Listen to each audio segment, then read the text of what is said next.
Welcome to the Passive Income Podcast. I am your host, Dividend Dave. Please be sure to join the Passive Income Posse by clicking that subscribe button below. Super excited to have Dividend Daddy back a year later. Hard to believe it's been a year already. Daddy, who's your Dividend Daddy? I guess Go I ahead am. and give yourself a reintroduction. Well, thanks for having me, Dave. I appreciate it. I'll be your dividend daddy today. And yeah, it's been a year. It goes by so quickly since we last Unreal. chatted.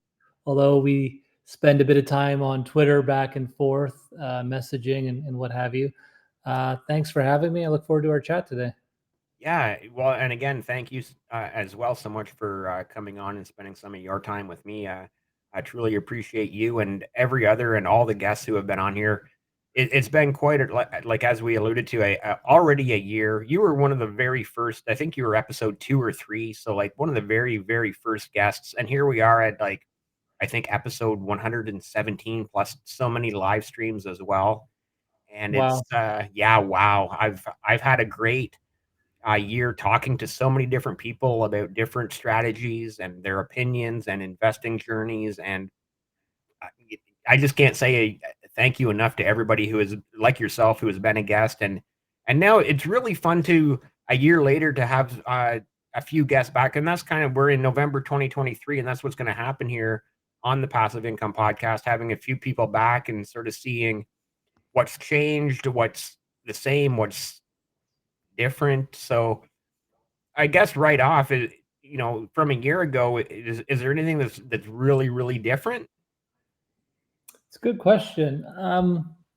Not sure there is, to be honest. I keep buying almost daily in the stock market, as you can see if you follow along on my Twitter. I'm usually posting the dividends I receive and the investments I make in the stock market almost on a daily basis, Right. not always. So I'm still doing that. I'm still working full time.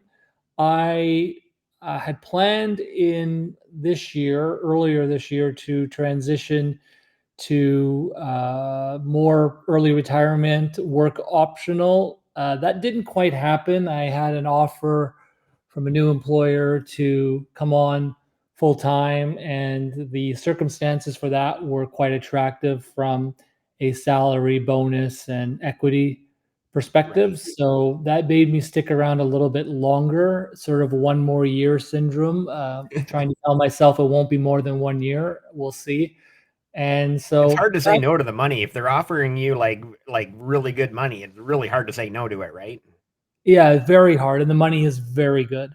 Right. And so that's very hard to say no to. But at the same time, I'm mid 40s, and time is a limited resource we all have, only so much of. So I do want to take advantage of that, and do plan to. TBD in terms of when I'll pull that plug. I'll still work, do some occasional consulting, work optional, but Yeah, I you were sort of actually one of the first guests to use the term work optional, and I've used it ever since, a year later. And it's a perfect term when you get to that point where you can say, hey, I'm going to work when I want and doing what I want, how I want, right? Like it's optional. Yeah, and I'd like to maybe do that from other places in the world rather than Canada. That's the ideal scenario for me, time Yeah. zones permitting. So we'll see. But Yeah. more or less, things are the same 1 year later. But maybe 2024 will be different. Great answer. And yeah, you're right. Like in this day and age, you can work from anywhere. You just need a laptop or a phone and an internet connection. You can be sitting on a beach in the Caribbean or, in a pub in Europe or i- in Australia or Asia or literally anywhere. Like you said, time zones can make it a little bit tricky, but for the most part, you can be anywhere in the world and doing your thing, right? Yeah, and I think since COVID, I mean, there was a lot of obviously very negative things about COVID. I don't need Yeah. to rehash here, but some of the positives were the remote work culture, I think, was recognized and enhanced and And respected adopted, right? Very much adopted. for sure. So that makes it just easier for folks to make that change and work more remotely. So trying to and looking forward to taking maybe advantage of that next year. Awesome. And then you also mentioned posting daily on Twitter/X about buying and investing and just keeping the dividends rolling in, and that investment portfolio, you just keep building it up.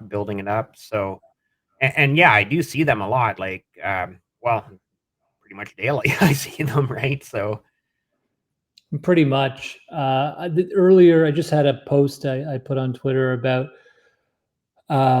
building a sort of cash bucket, or again, my strategy is more to live off the dividends for a period of time in early retirement, rather than sort of the 4% rule where I'm spending down a portion of my portfolio every year adjusted for inflation. And right, under those scenarios, people tend to have cash buckets, et cetera. My cash bucket, in my mind, is more of a security blanket.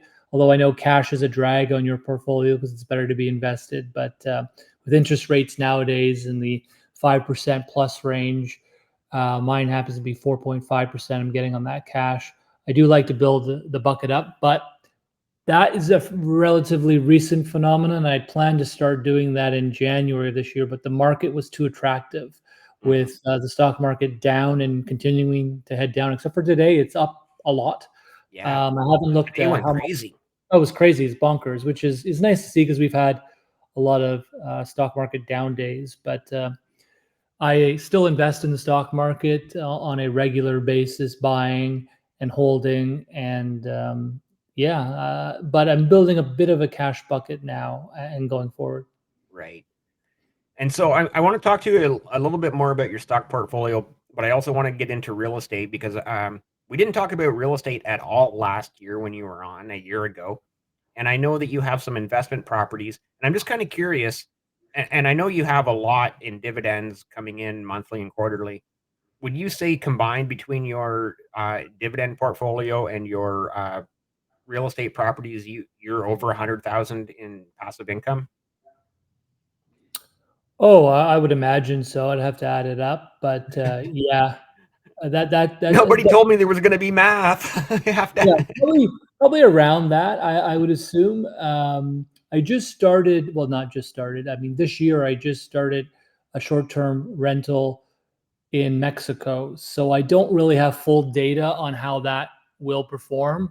And the economy, I think we're probably in a recession in Canada. There may be a recession in the U.S. and globally, perhaps, if it isn't already Right. there. And what impact that will have, or could have, or will have on my short-term rental in Mexico is TBD, I guess. So Yeah. To be I don't have the full set of data yet from that short-term rental to sort of project revenue out versus costs. So I'm kind of hedging because I don't quite know, but yeah, it's getting up there for sure in terms of what you suggested was a dollar figure there, Dave. nice. Well, I'm going to use it in the thumbnail anyways. 100 grand. It's a good number. Um, with that said, too, I kind of wanted like the definition of recession because that's a word that gets tossed around a lot. But the definition of a recession is negative GDP growth for a country for 2 consecutive quarters. So it could be like negative 0.001, and technically that's a recession if it's 2 consecutive quarters, right? So, a recession, yes, I get what you're saying that you don't really know how you're. Again, a short term rental in Mexico sounds fantastic. People love to vacation in warmer places, especially us Canadians, right? So, um, yeah, I really wanted to throw that out there, the sort of that definition of recession, because it is a word that gets tossed around so much, and yet so few. I think maybe I don't know. Maybe in the Div Twit community, more people are more educated, but so many people don't actually know what it actually really means. Sure, we haven't seen we've seen layoffs, but not to the extent that other recessions have experienced Right. them. So you're right. This one's been pretty mild. If we are in recession, it is in fact pretty mild so far. Yeah. Exactly. Yeah. Exactly. I would say so far very mild. Um, So I like I said, I wanted to talk a little bit more about your stock portfolio and then dive a little deeper into your real estate investing as well. Um, just kind of let's just give a because I know we talked about this a year ago, but maybe just kind of give a brief recap of the types of companies or sectors that you invest in. Again, as a Canadian, and you've been building up this dividend income for 15, 20 years now. You've got to have a lot of the big names, the Canadian banks, probably the railways. I'm not, I can't even remember who else, but if you just want to kind of give us a quick snapshot. Sure. So domestically in Canada, it's the sectors or industries with sort of the moats around them that are either monopolies or quasi monopolies. So that would be like the telecoms, so the BCEs and Teluses, the financial sector, so the big banks, obviously all of them, the insurance companies like Sun Life and Great West Life and Power Financial, First National, I think it's in mortgages there. So the financial companies in the space in Canada, the CN Rail, I think the ticker is CNR. So Yeah. we've got the railway there. There's only two of them, so take your pick, The really. biggest moat, right? Like the biggest moat. Nobody's building a railroad. Nobody else is going to come along and say, I'm going to build a brand new railroad. Like, Good luck in this country getting a chartered bank, ability to get a charter for a bank in this country. Good luck getting permission to build a railway or a pipeline. So I own Enbridge and Pembina. Good luck getting a pipeline built, period. Whether that's right or wrong, good luck getting one built. Good luck getting spectrum for cellular and internet service. Good luck. The auctions happen from time to time, but good luck. So yeah, those industries with large moats around them, I own all the obvious names in Canada. And then my biggest stock holding is VTI, which is Vanguard. It's a might be a I have to can't recall what the VTI stands for now, but it's basically U.S. stock market, probably the total market if I recall. right. But a big Vanguard ETF, Vanguard Total Index, total VTI. index, I believe. Yeah, and so that's But that's a Canadian, like that's on the TSX, but it has US. Correct me no, if I'm wrong. Is that right? US dollar. So I buy in US dollars for that. And so it's not traded on the TSX, to my knowledge, anyways. And so that gives me the US exposure. I do own some individual US stocks like Coca-Cola, Verizon, um, cigarettes, Johnson and Johnson, the obvious players like that. And then I just Sure. own VTI to get everyone else and them as well, of course. And then internationally, I own ETFs that, XAW is one of them, obviously. That's ex Canada. So you're not buying anything of Canada because, God knows I own enough Canada already and I'm overexposed there. But, there's advantages to being overexposed as a Canadian Yeah. and given the dividend tax credit. And yeah, so that's how I diversify myself globally. But Canada obviously is the biggest chunk, I would say. Yeah, for sure. I think most of us Canadians, our biggest chunk would be Canadian companies. That it just makes sense, right? Yeah. I am curious though. You mentioned like Coca-Cola and a few other big companies, but obviously, really, this last year and in the news all the time is Tesla. I just kind of want to get your thoughts on Tesla before we move on. I don't own them directly. I do own them obviously in VTI. Would have a chunk of Tesla. So I do own them, but I don't own them directly. I kind of I mean, this is, I guess it's not true because I'm doing this in stocks and other US stocks, but I guess at this stage in my life, being my mid 40s, I'm trying to balance, and I'd probably balance more towards cash flow nowadays than growth. I Right. do own obviously growth in the term and like VTI and Couche-Tard, obviously in Canada, is more growth oriented. So I'm trying to balance it, but I'm definitely skewed towards cash flow nowadays, just given my age and desire to retire early and be work optional. So cash flow is really important. And so the stocks I do tend to own produce, not all of them, but most of them produce a dividend. Yeah. No, I'm in the same, well, I wanna say I'm in the same boat. You're in, like, this nice luxury boat. I'm just in a little dinghy beside you, but, at our age, I'm a couple of years older than you by the sounds of it, and, yeah, we're just looking at, generating, income and cash flow, right? So, Yeah, and there's obviously, I know what the math and science or data tells me is that um, income oriented, or when you're trying to get cash flow from stocks to the form of dividends, it's actually less efficient. You're better to go for a total return approach. That's what the data says overwhelmingly, and so I don't disagree that that is true. I right. just think, investing is personal. Yeah. And for me, what helps me sleep at night is to have the mortgage paid off on my principal home. Was that the best thing to do when interest rates were lower? Maybe, maybe not, but it helped me sleep at night, and I'm happy I made that decision a few years ago to pay it Yep. off.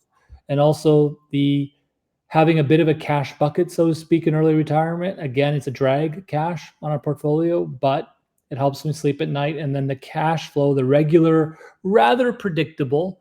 Yes, companies can cut dividends. That can happen, and it has happened to me. Hello, Oh, Algonquin. me too. Too many times that yeah. I know. Algonquin's a big one, obviously, this year. Yeah. So it does happen, but more or less, my cash flow from dividends is fairly predictable year over year. So that helps me sleep as well, to avoid that sort of sequence of return risk in early retirement. If you were selling your stock in a down market, that can create some risk. So all of that, again, maybe I'm not being the most efficient from a technical data point of view in terms of what the data tells me I should do, but I put all of that aside. This is what I'm doing, and this is what helps me sleep at night, and I'm happy doing it, even if I'm not being the most efficient. You made a couple of great, points or statements there is, like, personal finance is personal, and it helps you sleep well at night. Like, those 2 are just key. So, no matter how anyone is investing and whatever their strategy may be, if that's your personal opinion or strategy or goal, then it's personal. That's personal finance is personal. And then that sleep well at night. I'm in the exact same scenario with you where it's like, hey, I know if I buy another share of Bell or another share of one of the Canadian banks, I'm going to get a dividend every 3 months, right? So, Yeah, and unlikely to be cut or reduced in some fashion. It can happen, but unlikely. yeah, exactly. Exactly. Let's jump into real estate because we were talking about that a little bit in the DMs, and you've mentioned it now. You've paid off your it sounds like you paid off your principal residence. You have that short-term rental in Mexico, and then you have some other rental properties as well. Correct me if I'm wrong? Yeah, you're right. So I've got my principal home, and that's mortgage free. I've got a short-term rental, vacation home, if you like, in Mexico. So I will be down there over the holidays myself, but also it's available as a short-term rental for folks who wish to rent it out.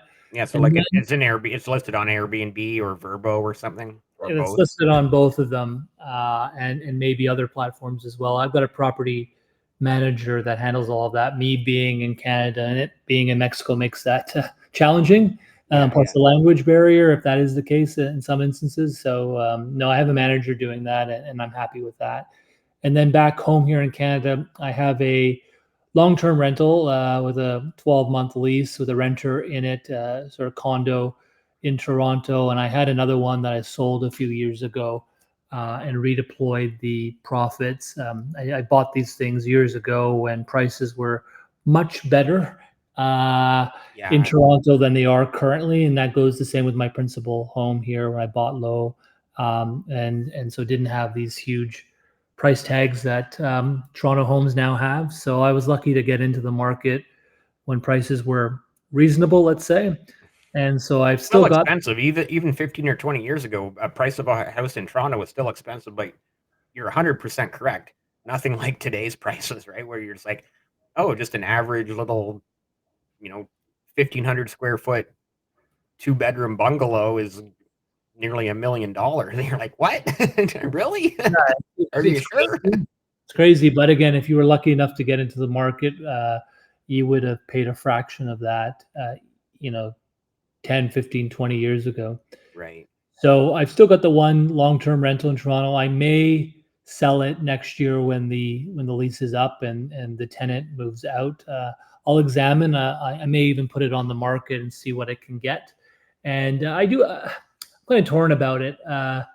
There's a good amount of equity built up into it. So if I sell it, I'll reap some profit for sure. It's not a principal residence, so I'll have to pay cap gains on it, Yeah. unfortunately. But even with that, I'll do all right. And then redeploying that money, probably to pay off some of the mortgage on the Mexican property. Maybe also invest some of the proceeds in the stock market. Dividends are just so easy, again, knock on wood, rentals that I've rented out long term or short term to date have not had any of the horror stories that I see on Twitter almost daily, and gives me anxiety. So I tend to scroll by them because it's Right. just too much as a landlord to see some of this stuff. Knock on wood, I've, the most I've had to do is do, the standard repainting, white walls, just from wear and tear, nothing serious. Hmm. So I've been lucky so far, and tenants have paid on time. They may have been late by a few days here or there occasionally, but they've always paid.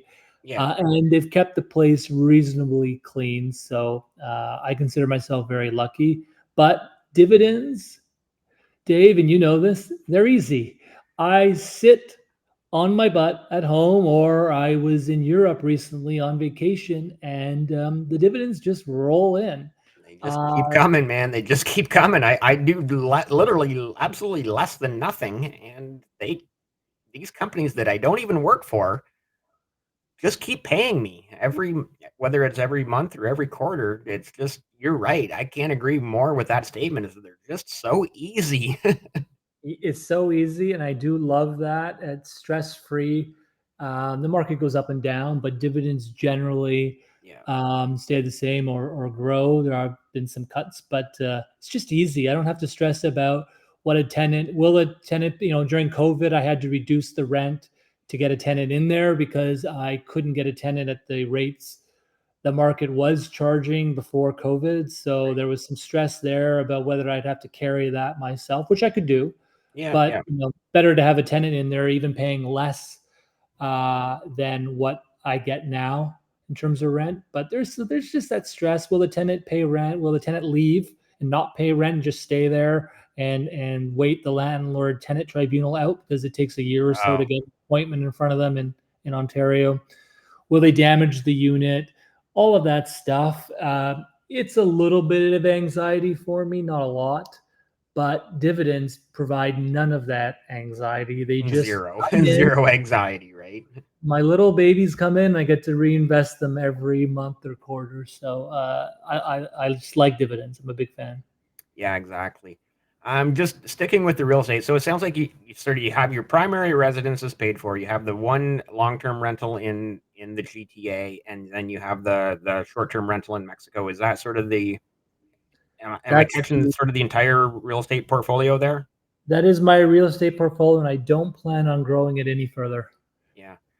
That's okay. That's great. I just kind of want to say that, like, again, you were on here a year ago. We talked a lot about your investment portfolio at the time, and then since then, like I alluded to, I've had so many conversations with so many amazing people, and people like Tom and Lauren at House Money Media, and Lauren is at Adulting is Easy, and Tom is at the Frugal Gay 11, and those guys just kind of really opened my eyes to to what you can do in real estate investing, where you just kind of start with one, get a second, get a third, get a fourth, get a fifth, and it's just like, holy wow, you can just like keep going, and you have so many different uh or so many, as they call them, doors to collect that that monthly rent and relatively passive income, because they're both saying is like, sure, it's a little more work than dividends, but at the end of the day, it's very passive compared to,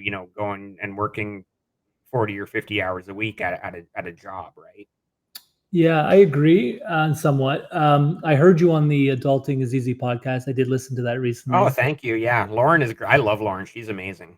Yeah, I have known about her and her work, but I actually wasn't a podcast that I had downloaded and listened to regularly. So I'm catching up. I'm sort of scrolling through and seeing particular episodes. Some of them don't interest me. They're just sort of like, budgeting, whatever. I don't budget. Yeah, Um, but some of them interest me more than others. And I obviously listen to yours because I know you and we have some history. So I wanted to hear nice.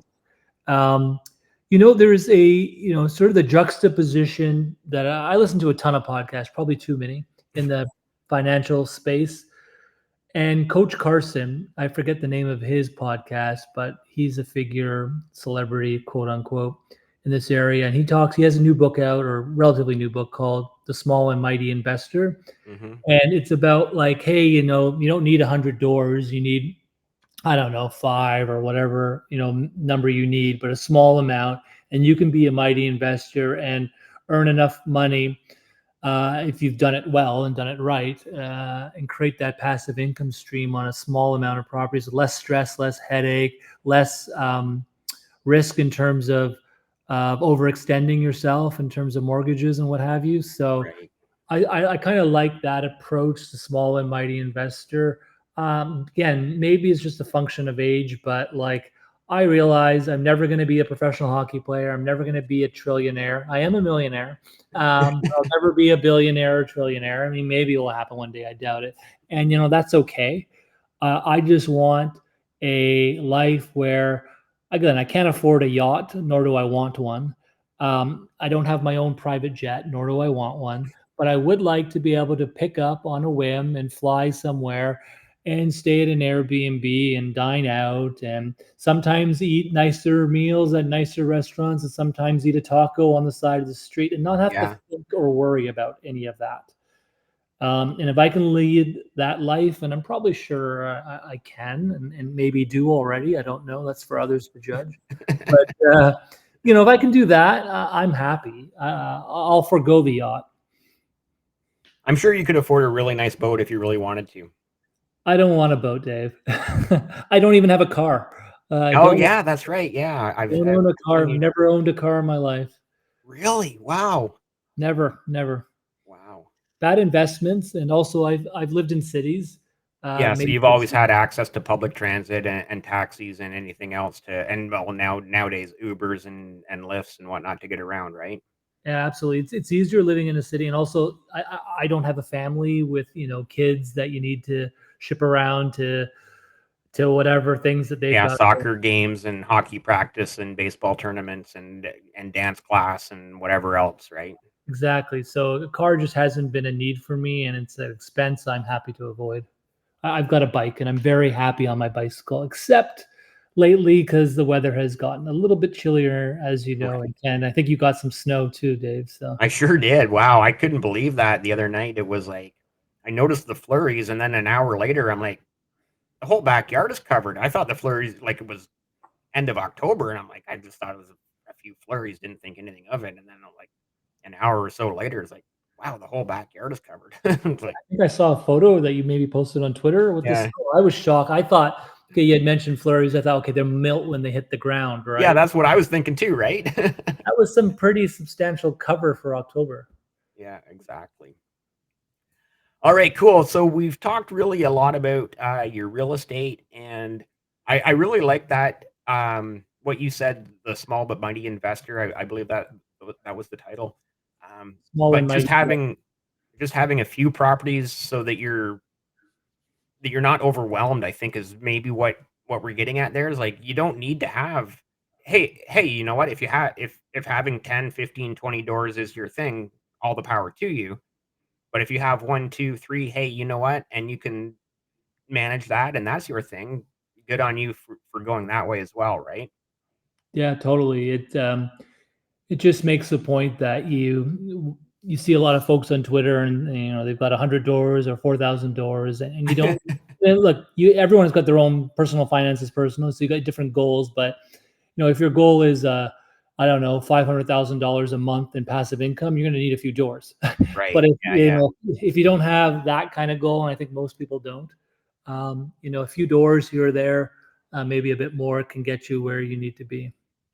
Or just own all of Warren Buffett's shares of Coca-Cola to get your, m millions of dollars in passive income in those dividends, right? If I had that many Coca-Cola shares, I wouldn't be talking to you right now, Dave. I'd be somewhere else in this world doing something else. Although, as much as I enjoy talking to you, I think I could find some other things to be doing with those shares. Yeah, exactly, right. Well, going back, you'd be enjoying that taco from a street vendor, but that street vendor would be in like Sydney, Australia, or New Zealand, or some random obscure place around the world. That street vendor of tacos might have Michelin stars to their name too, but we'll see.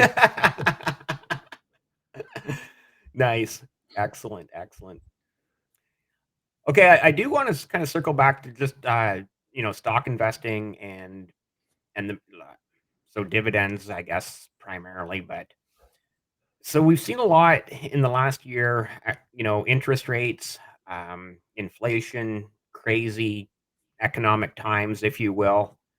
Um, I can't recall when we were talking a year ago, did you have REITs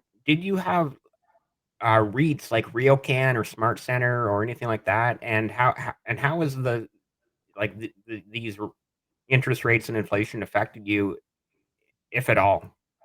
I do own REITs. I do own several of them, including the ones you'd mentioned, Smart Centers and RealCan. There've been some dividend cuts, I think, in the healthcare REIT sector for sure. Northwest Healthcare, that one hurt. Yeah, that was a big chunk. Again, I don't own.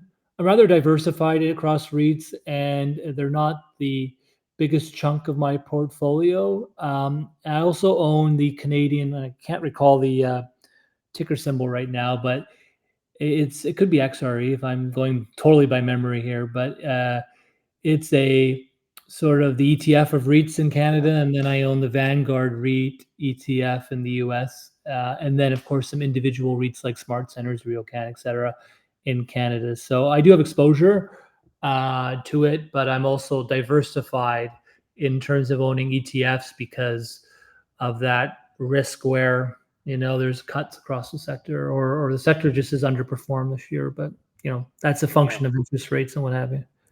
Yeah, no, I'm a little bit heavy into REITs, maybe too much. No, same thing. I'm kind of diversified throughout my REITs with RioCan. I actually don't have Smart Center because I feel RioCan and Smart Center are very very similar. But I do have a Northwest Healthcare. I do have True North TNT, and I have kind of several others. And yeah, there's been a few dividend cuts that have Northwest Healthcare, the dividend cut was kind of expected, so actually once it happened, I was kinda almost happy about it. It's like, "Finally," right? So Yeah, it was coming. It was a matter of time, like Algonquin, I guess. right, yeah, yeah. Yeah, now Algonquin now, so that dividend cut was, again, going back nearly a year. It was last January, if I recall correctly, and we're now in November, so, I guess what are your thoughts long term on Algonquin Power? I own a good chunk of it. Fortunately or unfortunately, depends on which time. If we're talking 2 years ago, 3 years ago, or this year. I sold some of it and held on to most of it. And so I'm at this point now, given the stock price particularly is so down. I mean, some people would still say sell it, but I Yeah, am holding it. They have look. I'm no expert on these things. I don't. I'm not going to pretend to dig into their shareholder material in depth. I don't. I don't have time for it. But I understand that, like a utility, they have a lot of these utilities have long-term contracts that are predictable in terms of the amount of revenue they're coming in from the generation of electricity and what have you. So that provides some stability. And so my hunch is once they sell some of their assets and reduce their exposure, interest rate exposure, and reduce their debt with those, in the addition of the long-term contracts they have for utilities, that I'm hopeful that, and it did raise today, but sort of the overall stock market, I'm hopeful over Mm, time that their stock bounces back up and to the right, and yeah. that they begin to increase their dividend responsibly in the future. But I suspect that could be years away. Yeah, I have that same long-term feeling with AQN, Algonquin Power, that, they still have a lot of very valuable assets just because their share price is, well, more or less it tanked, and because they cut their dividend and all of this and that and all the other surrounding elements of what has happened or transpired with that company. At the end of the day, they still own a lot of very valuable assets, and like you said, they could sell some of those off to to maybe get away from the interest rates and the inflation, or and hopefully, I agree with you. Hopefully, over time, they can. I love the way you worded that. Responsibly raise the dividend. So Sure. I'm just thinking, you know what? Right now, people are saying, "Why are you buying another 3 or 5 or 10 shares of Algonquin?" And I'm like, "Because it's cheap, and in 10, 15, 20 years, I might look like the smartest guy on out there, but also I might not, so who knows, right?" Yeah, no, fair enough. I haven't really been adding to it just because I already own a whack of it. So I figure I've got enough. Now you could a dollar cost average, of course, because I bought higher than what the price is currently. Sure, but Right. I'm doing that right now and have been doing that with bank stocks that are lower, Yeah, Brookfield stocks that are lower. So I've been dollar cost averaging into a bunch of other things rather than Algonquin. yeah, that But makes sense. you can make a case to dollar cost average, and that would bring my average cost base down.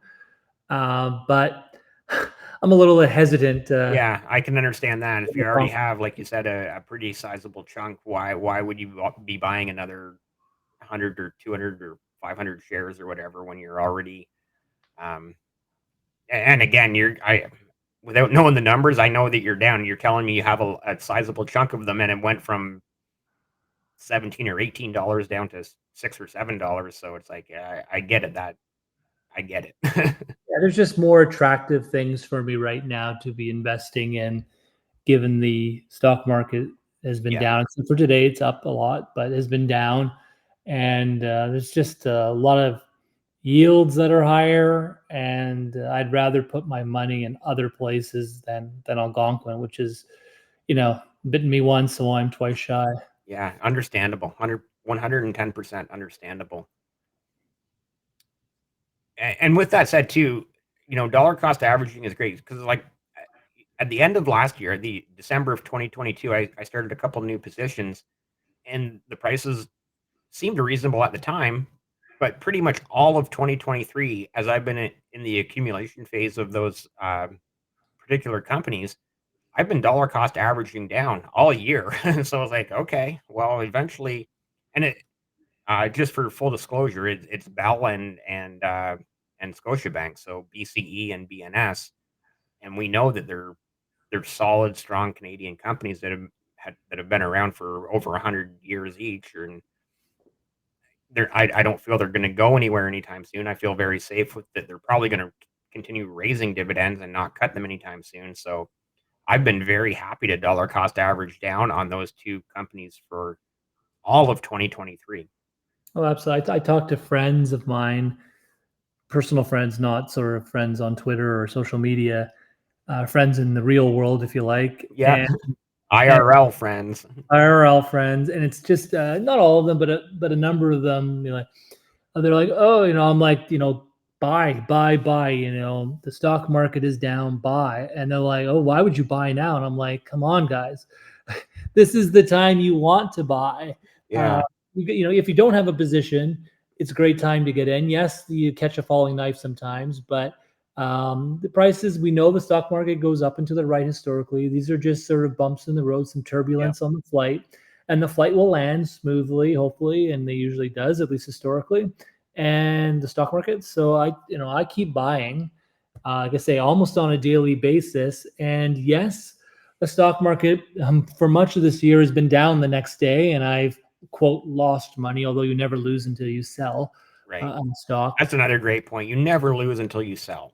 Absolutely, and I rarely sell, so I guess I don't lose. But this is a great time to be a stock market investor because the stock market is down, particularly if you're younger and building positions for long. You've got 40 years if you're in your 20s for Yeah. investing potentially. And why wouldn't you want to be buying quality companies at a lower price? Like, I told my friend the other day, I said, well, he's like, oh, I don't know about stock markets. The stock market's down. I said, well, would you buy clothes at your favorite store if they were on sale? And he's like, yes. And I said, exactly. Yeah. So why wouldn't you buy stocks on sale? Yeah. It's like you Give go me to the Gap and that pair of jeans that was $100 is now 70. Are you gonna buy them at 70 or wait for them to go back up to 100? Like my friend would wait till they go back up to 100 and then buy. It makes absolutely no sense. exactly 0. I'm gonna ask you, I guess, as a kind of a personal question because I know you saw my tweet right before we started recording about what I should do. And like I said in the tweet, ultimately, I'll make my own decision. But I am very curious about people's opinions. I just got this notice in the mail last night from, from Scotiabank saying your property tax is decreased by about $37 every 2 weeks because I pay my mortgage biweekly and have the property tax included. So, with that kind of a significant drop, right? $37 every 2 weeks. That's going to add up over the course of a year. And in the tweet or post, my question was, or my ask was, give me your thoughts and opinions. What I should do with that other $37? Should I keep the mortgage payment at what I'm paying now and have it more go towards the principal of the mortgage, or should I take that extra 37 and put it into investing, or should I kind of find a happy medium and put a little bit towards the mortgage and a little bit towards investing? And I know you saw it because you responded to me. So I guess just what are your thoughts on that Yeah. So you mentioned your interest rate was rather low, for at least now? until Yeah, you have to renew, I guess. And so you could probably get a better return in the stock market. So there's that to be said. I mean, it's not $37 isn't a lot of money in the grand scheme of things. So I don't times think it's 26, it does add up, right? That's it adds up, but 37 times 26, I don't know what the math is on that, but a couple $100. yeah, It probably doesn't move the needle that much either way. So it's probably negligible.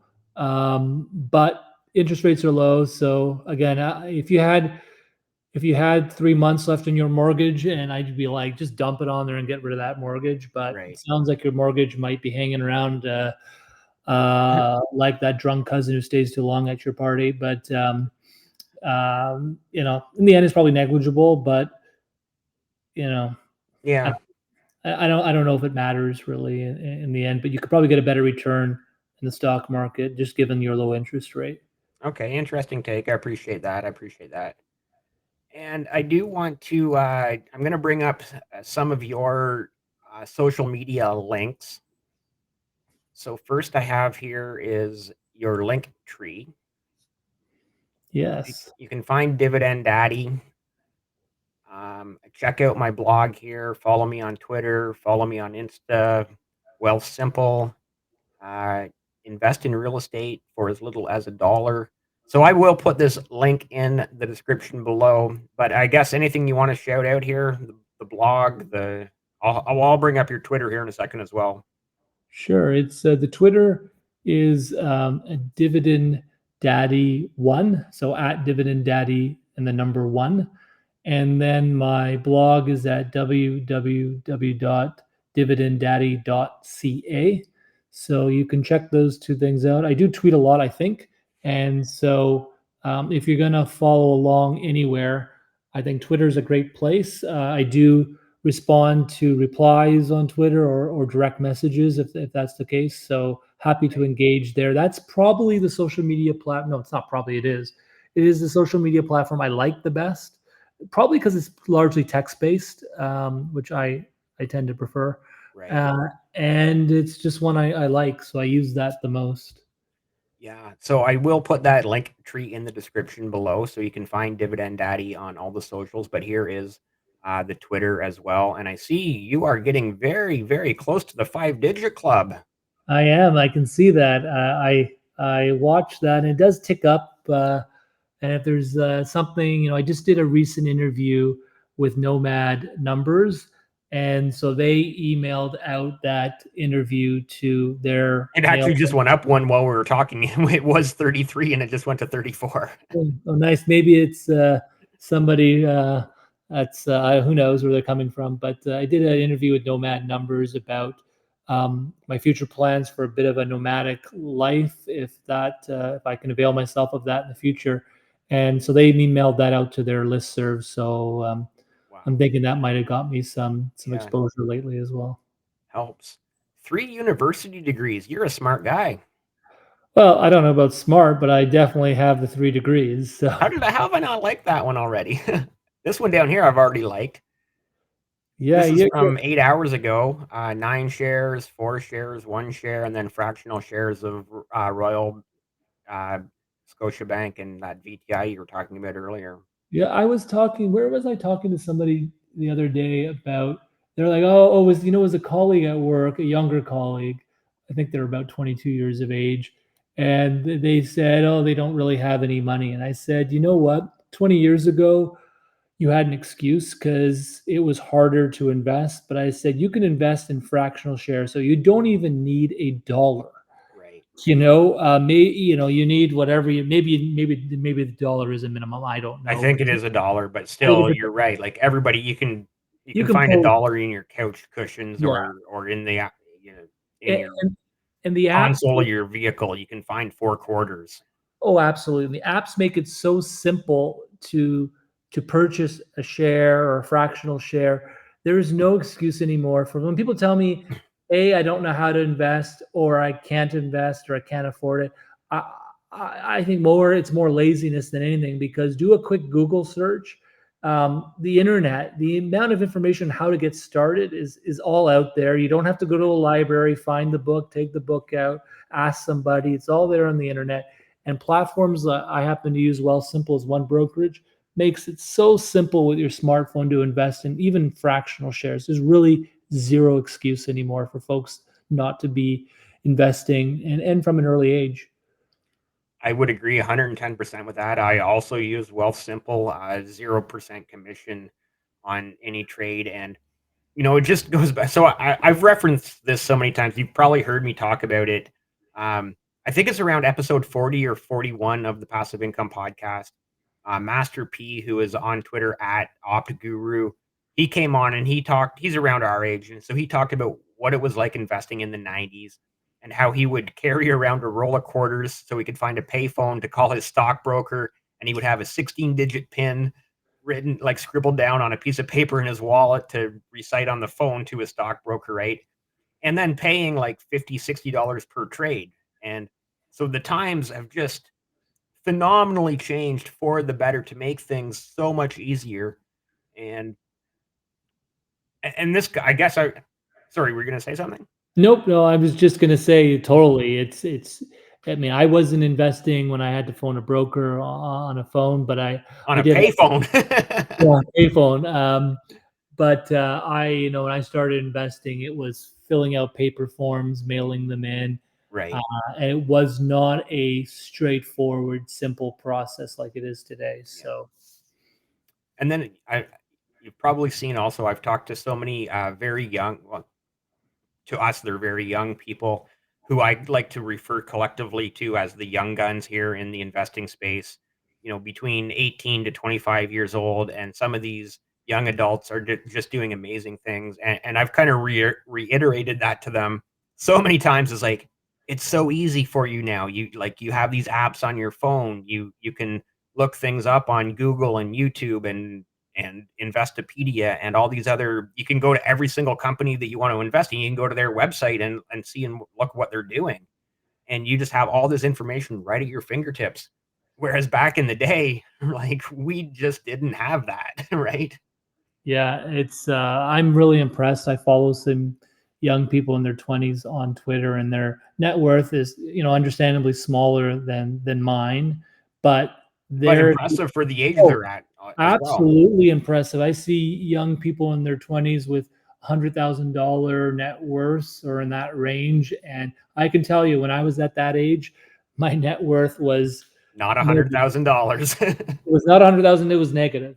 Yeah. And so very impressed with what young people are able to do with the knowledge at their fingertips. It's impressive. Awesome. Wow. I see we've been chatting here for 50 minutes. Um, Before we sign off, is there anything else you would like to say or add on?